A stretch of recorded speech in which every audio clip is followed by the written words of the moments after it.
Finalmente, un vecino habló y lo que reveló fue tan escalofriante como desconcertante. La noche del 17 de febrero, escucharon algo inusual, sonidos provenientes del interior de la casa de Ackman. ¿Pero cómo podría ser eso? La policía registró minuciosamente el local y no encontró indicios de entrada forzada, ni ruidos molestos ni signos de robo. Solo había una cosa que había sido borrada misteriosamente, cualquier rastro de una extraña llamada telefónica realizada el 12 de febrero, una llamada que nadie había respondido.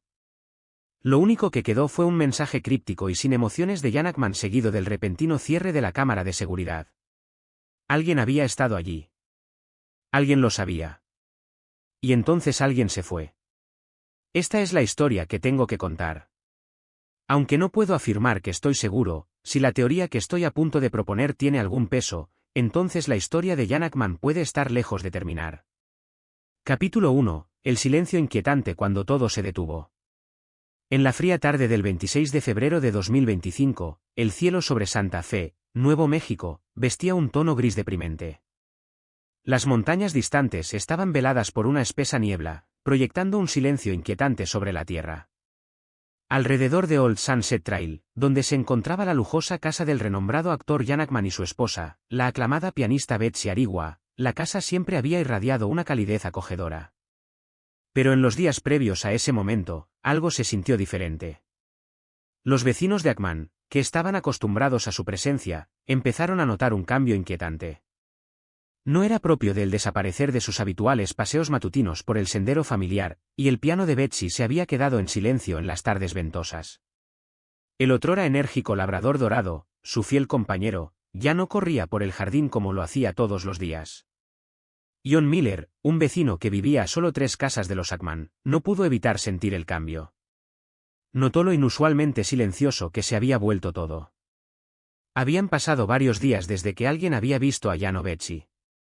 Las personas que conocían a Jan sabían que, si bien era una persona reservada, siempre mantenía una rutina predecible.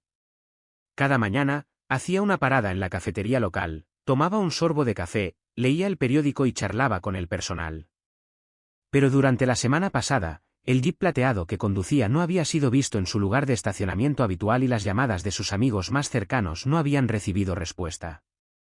Al principio, fue fácil descartar la ausencia como nada más que una escapada tranquila, unas vacaciones o un retiro que los Ackman hacían a menudo. Pero a medida que los días pasaban sin ninguna señal de vida, la preocupación comenzó a aparecer. Fue entonces cuando John Miller, con su esposa Linda a su lado, hizo algo que nunca antes había hecho: decidieron llamar a la puerta de los Ackman. Se acercaron a la gran puerta de madera de color marrón oscuro y tocaron el timbre 2 veces, pero no hubo respuesta. Linda miró por la ventana, pero la casa estaba envuelta en oscuridad. En el interior reinaba el silencio. Sin luces, sin movimiento. La preocupación aumentó, pero intentaron asegurarse de que Jan y Betsy simplemente estaban fuera, o tal vez todavía dormían. Sin embargo, la inquietud persistió y los carcomió hasta aproximadamente la 1:30 de la tarde, cuando John llamó a la policía de Santa Fe para solicitar un control de asistencia social. A los pocos minutos llegaron 2 coches de policía. Los oficiales salieron y comenzaron a inspeccionar la propiedad. Una vez más tocaron el timbre, pero aún no obtuvieron respuesta. Un oficial revisó las ventanas, pero no había signos de robo o entrada forzada. A las 3 horas obtuvieron una orden de allanamiento y con la autorización en mano forzaron la puerta. En el interior, el aire estaba denso y reinaba una inquietante quietud. La casa estaba fría, casi como si el tiempo se hubiera detenido. Tazas de té sucias estaban abandonadas sobre la mesa y un libro abierto yacía en el sofá, como si alguien acabara de dejarlo a mitad de lectura. Pero lo que realmente inquietó a los oficiales fue el profundo silencio. No se oían perros ladrando, ni pasos, ni señales de vida. El equipo se dividió para registrar las habitaciones y no pasó mucho tiempo antes de que la voz de un oficial resonara por toda la casa: encontramos algo en el baño. En la pequeña habitación con poca luz, el cuerpo de Betsy Arigua yacía sin vida, inmóvil e intacto. No había señales de violencia, nada que indicara una lucha. El baño estaba impecablemente limpio y no había señales de pánico o angustia. Una investigación más profunda reveló la misma calma inquietante en el dormitorio principal. Allí se encontró el cuerpo de Jan Ackman, colocado como si hubiera fallecido pacíficamente mientras dormía. En la mesita de noche había una vieja fotografía de él y Betsy, colocada con cuidado, casi con reverencia, como para honrar un recuerdo preciado. A los pies de la cama, descansaba su leal perro, que todavía es un testimonio del profundo vínculo que compartía con la pareja. Los oficiales intercambiaron miradas solemnes, sintiendo cada uno el peso del momento. La casa permaneció inmóvil, su silencio hacía eco del misterio que ahora se cernía sobre ella. Mientras procesaban la escena, surgió una pregunta inquietante: ¿por qué nadie había alertado antes a la policía? ¿Por qué nadie había dado la alarma a pesar de que Jan y Betsy habían estado ausentes durante días? Según algunos de sus vecinos, tenían la sensación de que algo andaba mal, pero nadie quería inmiscuirse en su vida privada. Especialmente no Jan Ackman, conocido por su amor a la soledad. Susan Taylor, una vecina, se sintió abrumada por la emoción cuando explicó: pensamos que simplemente se habían ido. No queríamos reaccionar de forma exagerada. Pero ahora me pregunto, ¿y si hubiéramos llamado a la policía antes? ¿Habrían sido las cosas diferentes? La noticia de la prematura muerte de Jan Ackman se extendió rápidamente por todo el mundo, provocando un gran dolor entre los fanáticos que recordaron sus papeles icónicos en La Conexión Francesa, Imperdonable y Superhombre. Amigos y colegas, atónitos por la pérdida, lamentaron el fallecimiento de uno de los mejores actores que jamás haya aparecido en la pantalla. Sin embargo, a pesar de la falta de signos evidentes de juego sucio, una pregunta flotaba en el aire: ¿qué pasó realmente dentro de las paredes de esa casa? La investigación estaba lejos de terminar y las respuestas pueden estar en el próximo capítulo: Revelaciones de los vecinos de Jan Ackman. Capítulo 2. La llamada sin respuesta. ¿Quién intentaba llegar a ellos? La vida en el tranquilo vecindario de Old Sunset Trail siempre había sido tranquila, pero a medida que las piezas del rompecabezas comenzaron a encajar, los vecinos de Jan Ackman poco a poco comenzaron a darse cuenta de que había habido varias señales extrañas antes del trágico evento. Habían aparecido 4 señales de advertencia clave, pero nadie les había prestado atención, al menos no hasta que fue demasiado tarde. La tarde del 12 de febrero de 2025, sonó el teléfono de Betsy Arigua. La llamada duró unos breves 47 segundos antes de terminar abruptamente.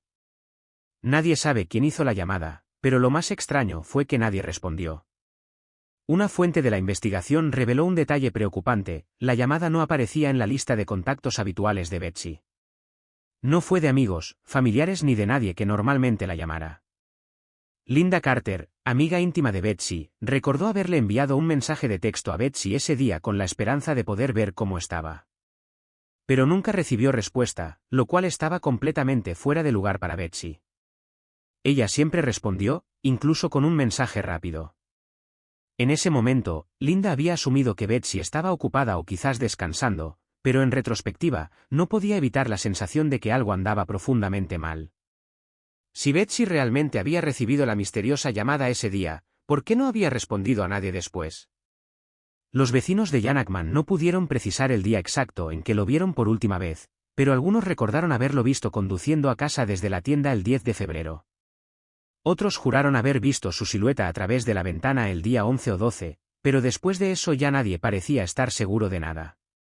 De lo único que estaban seguros era del peculiar parpadeo de las luces dentro de la casa de los Ackman. John Miller, que había contactado a la policía el 26 de febrero, comentó: las luces parpadeaban. Era extraño. Era casi como si alguien las encendiera y apagara al azar. Entre el 14 y el 17 de febrero, varios vecinos informaron haber visto las luces parpadear en horas extrañas, a veces a medianoche, otras veces a las 2 de la madrugada. Una persona incluso mencionó que las luces parpadearon sin parar durante varios minutos, como si alguien dentro estuviera tratando de hacer señales. Sin embargo, a pesar de las luces persistentes, nadie podía oír ni ver nada que se moviera dentro de la casa.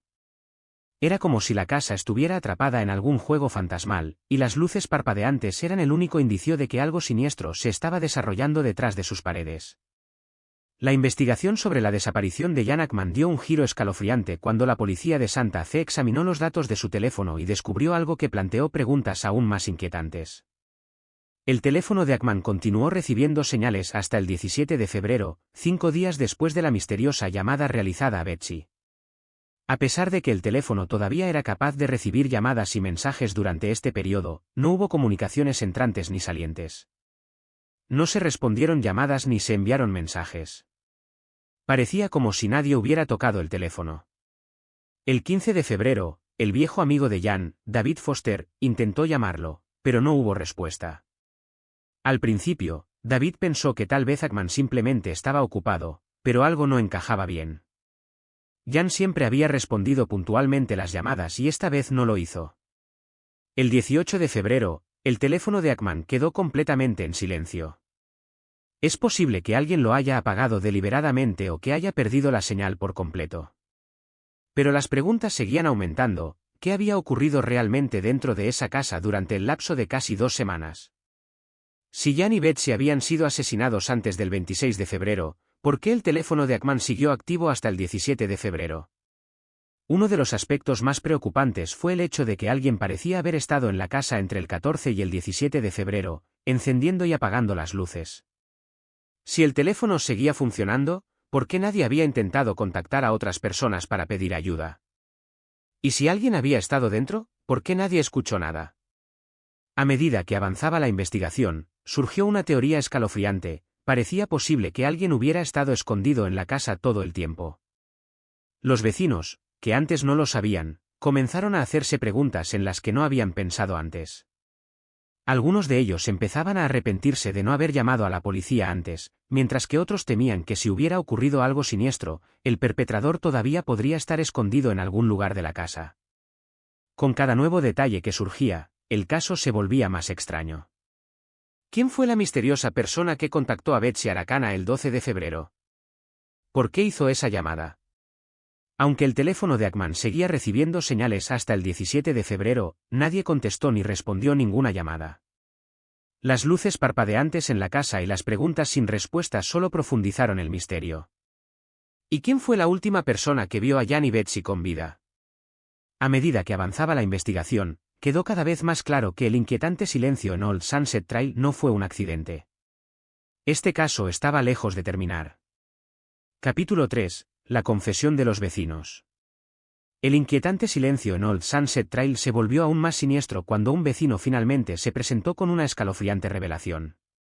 El 2 de marzo de 2025, apenas 5 días después de que se descubrieran los cuerpos de Jan Ackman y Betsy Aracana, un testigo anónimo, que vivía justo al lado de Ackman, hizo una confesión sorprendente. «Juro que escuché a alguien dentro de esa casa la noche del 17 de febrero de 2025», dijo el vecino, provocando conmoción en la investigación. Esta admisión generó más preguntas de las que respondió. El 17 de febrero fue el último día que el teléfono de Ackman estuvo activo, 5 días después de la extraña llamada a Betsy. ¿Qué había ocurrido esa noche en particular? Según el vecino, todo comenzó alrededor de la 1 mientras miraban televisión en su sala. Primero escucharon lo que parecía ser un débil sonido de pasos, que inicialmente descartaron como nada más que los crujidos de una casa vieja. Pero luego volvió a suceder, pasos lentos y deliberados, como si alguien se moviera con cautela dentro de la casa de Ackman. La vecina estaba segura de que no eran Jan ni Betsy. La casa normalmente estaba en silencio por la noche, pero este sonido era diferente. Los pasos continuaron durante horas, interrumpidos por pausas espeluznantes, como si alguien se hubiera quedado quieto antes de volver a moverse. Aunque el vecino no pudo ver a nadie a través de la ventana, estaba seguro de que había alguien dentro. Cuando más tarde la policía registró la casa de Ackman, no encontró signos de entrada forzada, ni cerraduras rotas ni ventanas forzadas. Si alguien hubiera estado en la casa la noche del 17 de febrero, ¿cómo entró? ¿Podrían haber estado escondidos en la casa durante días sin que nadie se diera cuenta? Surgió una posibilidad aterradora, tal vez Jan y Betsy habían invitado a alguien a la casa, pero esa persona nunca se fue. O tal vez un intruso había entrado sin que nadie lo supiera y había estado al acecho durante días. Pero si alguien se había escondido allí, ¿por qué encendían y apagaban las luces en mitad de la noche? ¿Y por qué no se habían llevado nada de valor? Aún más alarmante era la cuestión de lo que había ocurrido en esa casa entre el 12 y el 26 de febrero. Cuando se le preguntó al testigo por qué no habían llamado a la policía cuando escucharon los ruidos extraños el 17 de febrero, dudaron antes de responder. No quería creerlo, admitieron. Y, sinceramente, tenía miedo. El testigo explicó que, a pesar de vivir en un vecindario tranquilo, los extraños sucesos, como las luces parpadeantes y la ausencia de Jan y Betsy, los habían llenado de una abrumadora sensación de temor. Pero no habían querido considerar la posibilidad de que algo horrible estuviera sucediendo justo al lado. A medida que avanzaba la investigación, el miedo entre los vecinos crecía. Muchos lamentaron no haber llamado a la policía antes y algunos tomaron precauciones adicionales, como instalar cámaras de seguridad o incluso dejar de dormir solos por la noche.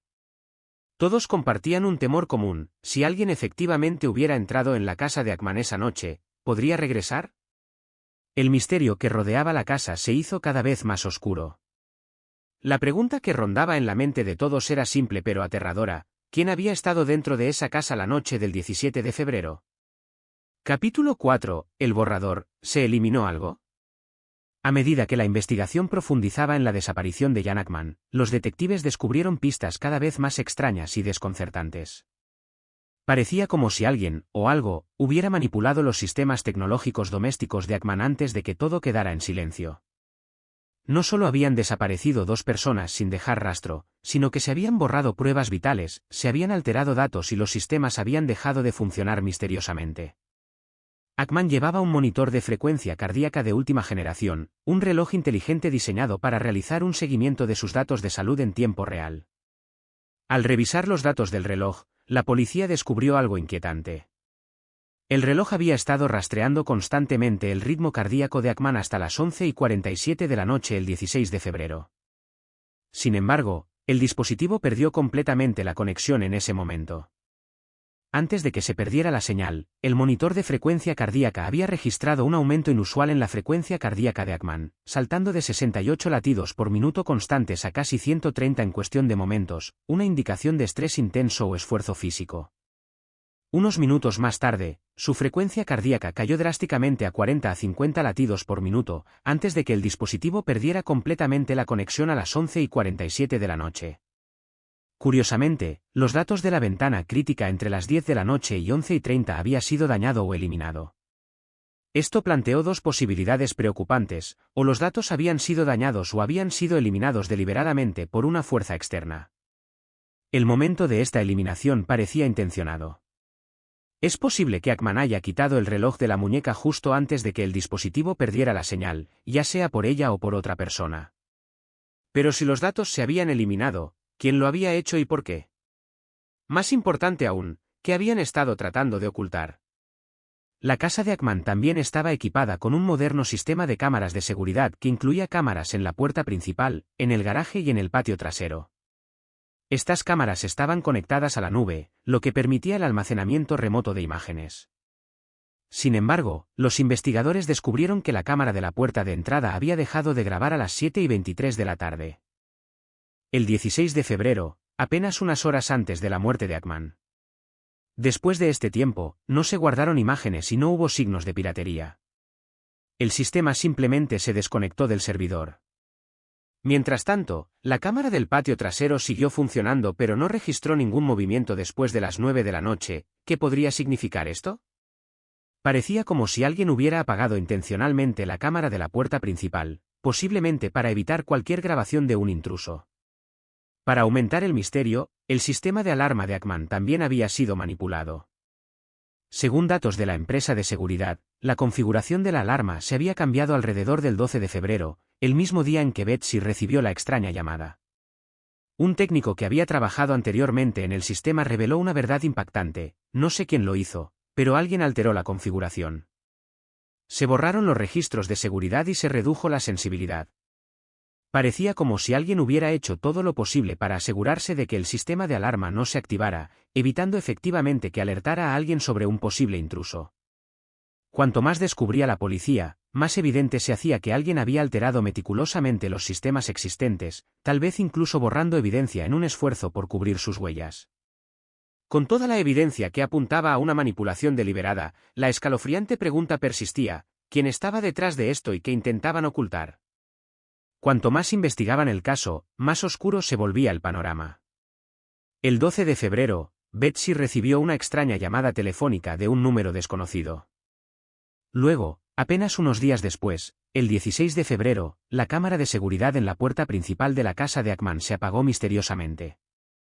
Esa misma noche, el ritmo cardíaco de Ackman comenzó a aumentar de forma errática, mostrando signos alarmantes de angustia. Para empeorar las cosas, el sistema de alarma, que había sido reconfigurado recientemente, falló en un momento crucial, dejándolo inútil cuando más se necesitaba.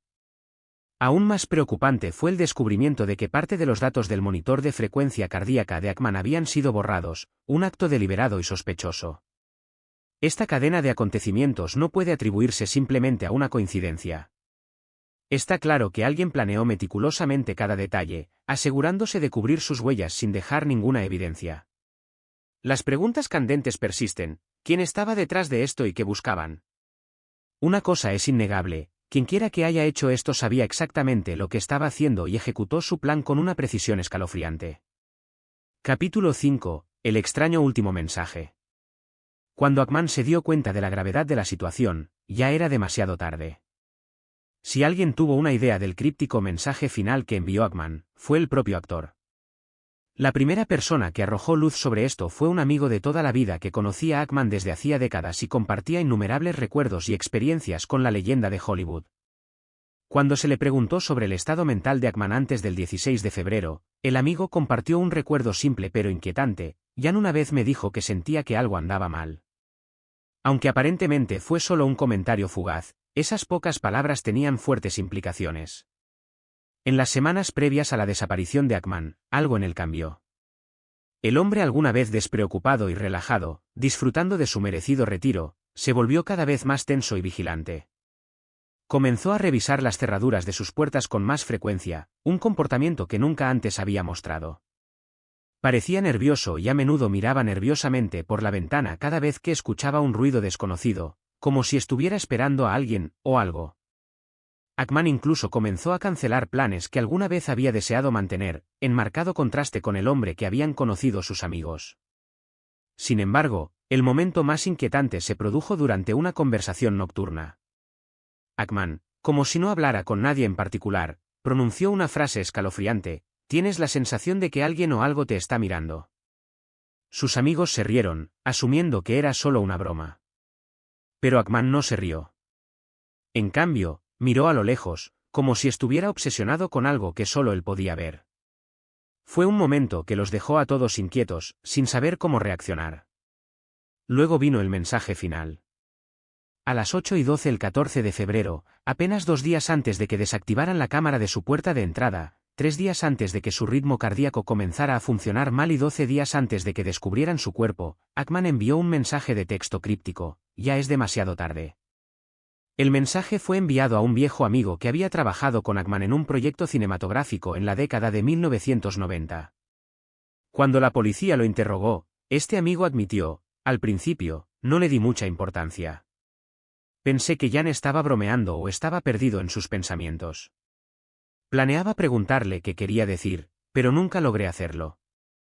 Ahora, reflexionando sobre ello, el amigo expresó su arrepentimiento: «Ahora me doy cuenta de que debería haber prestado atención. No debería haber ignorado ese mensaje. Ya era demasiado tarde». ¿Qué intentaba transmitir Ackman con ese mensaje final? ¿Descubrió algo sobre la amenaza que se cernía sobre él, pero no pudo actuar a tiempo? ¿O fueron simplemente las reflexiones de un hombre agobiado por toda una vida de secretos, que finalmente se desvelaron al final? Si Ackman realmente entendió el peligro en el que se encontraba, ¿por qué no pidió ayuda? ¿Por qué no contactó a la policía ni buscó ayuda de sus amigos o vecinos? Esto ha desconcertado tanto a la policía como a sus más cercanos. Ackman no era tonto, era inteligente, tranquilo bajo presión y bien versado en cómo protegerse. No tiene sentido que alguien como él no pida ayuda cuando sienta una amenaza. Sin embargo, hay un detalle curioso: los registros telefónicos muestran que la noche del 14 de febrero, Ackman intentó hacer una llamada a un número desconocido, pero la llamada terminó abruptamente antes de que pudiera hablar. Unir las piezas de la extraña secuencia de acontecimientos da lugar a preguntas inquietantes. El 12 de febrero, Betsy recibe una llamada misteriosa. El 14 de febrero, Ackman envía su siniestro mensaje. El 16 de febrero, se desactiva la cámara de seguridad de la puerta de entrada. El 17 de febrero, un vecino escucha pasos dentro de la casa de Ackman. Luego, el 26 de febrero, la policía finalmente allanó la casa, pero para entonces ya era demasiado tarde. Es posible que alguien estuviera apuntando a Ackman, o tal vez estuviera ocultando un secreto que otros estaban decididos a mantener enterrado. Cualquiera sea el caso, el último mensaje de Ackman sigue siendo un misterio inquietante. ¿Qué sabía él? ¿Qué había descubierto? Una cosa es segura, Ackman sintió que algo andaba terriblemente mal. Cuando comprendió todo su alcance, ya era demasiado tarde. Capítulo 6. El vecino que sabe demasiado. ¿Por qué se fue? No puedo quedarme aquí ni un día más. Estas fueron las últimas palabras pronunciadas por el vecino de Jan Ackman antes de desaparecer sin dejar rastro. Había dicho que se iba y nadie lo ha visto ni ha sabido nada de él desde entonces. Este vecino no era simplemente alguien que vivía al lado, eran amigos. Habían compartido comidas, intercambiado historias y construido un vínculo que iba más allá de simples vecinos. Ackman había confiado en él de una manera que tal vez no lo hubiera hecho con nadie más. Pero cuando la policía inició su investigación, el vecino desapareció. ¿Qué podría impulsar a un hombre que había vivido en esta tranquila ciudad durante años y había construido una vida estable a hacer las maletas y marcharse tan repentinamente? ¿Sabía algo que los demás no sabían? O tal vez, lo que es aún más inquietante, había alguien que quería que se mantuviera callado, tal vez para siempre. La policía se enteró de que Mark Ellison, un empresario jubilado, era uno de los vecinos más cercanos de Ackman. Los dos habían pasado años asistiendo a eventos locales, apoyando causas benéficas e incluso fueron a pescar juntos. Ellison era un hombre reservado que rara vez compartía detalles de su vida personal, pero todos en el vecindario sabían que tenía una llave de repuesto de la casa de Ackman. Si bien no había evidencia directa que vinculara a Ellison con el caso de Ackman, algo en su comportamiento llamó la atención de la policía. El 27 de febrero, apenas un día después del descubrimiento del cuerpo de Ackman y el de su esposa, Ellison abandonó la ciudad abruptamente. ¿Por qué se fue tan pronto después de que el caso saliera a la luz en los medios? ¿Estaba huyendo de algo? ¿O de alguien? ¿Sabía algo crítico sobre lo que le había sucedido a Ackman? Antes de irse, Ellison le dijo a un vecino, «No puedo quedarme aquí ni un día más». Más tarde, el vecino contó esto a la policía. Ellison fue descrito como inusualmente agitado, temblando mientras empacaba apresuradamente su auto. «Nunca lo había visto así antes», dijo el vecino. Siempre estaba muy tranquilo, pero esa noche temblaba como una hoja. La partida de Ellison planteó preguntas aún más inquietantes. La policía descubrió rápidamente que el 28 de febrero, 2 días después de que Ellison se fuera, su casa estaba completamente vacía. Su ropa, sus pertenencias y su coche habían desaparecido. El sistema de seguridad estaba desactivado y no había señales de que planeara regresar. Su teléfono estaba apagado y no hubo transacciones financieras ni comunicaciones suyas desde el 27 de febrero. Era como si hubiera desaparecido de la faz de la tierra. ¿A dónde fue Mark Ellison? ¿Qué sabía él? ¿Y por qué huyó justo cuando se desarrollaba el caso de Ackman? El detalle más escalofriante es que 3 días antes de que se descubriera el cuerpo de Ackman, Ellison recibió una llamada telefónica anónima de 42 segundos. Lo que se dijo durante esa llamada sigue siendo un misterio, pero después, el comportamiento de Ellison se volvió cada vez más errático. Dejó de dar sus paseos nocturnos, dejó de visitar a Ackman y empezó a alejarse de sus vecinos. ¿Alguien lo estaba amenazando, advirtiéndole que permaneciera en silencio? ¿O fue Ellison testigo de algo que se suponía que no debía ver, tal vez algo incluso más siniestro de lo que cualquiera podría imaginar? La policía todavía lo está buscando, pero no se ha visto ni sabido nada de Mark Ellison desde que se fue. La pregunta sigue siendo, ¿fue simplemente un hombre inocente atrapado en medio de una conspiración mucho mayor, o desempeñó un papel en un juego mucho más complejo y peligroso? Cualquiera que sea la verdad, una cosa es segura, hasta que se encuentre a Ellison, este misterio seguirá sin resolverse.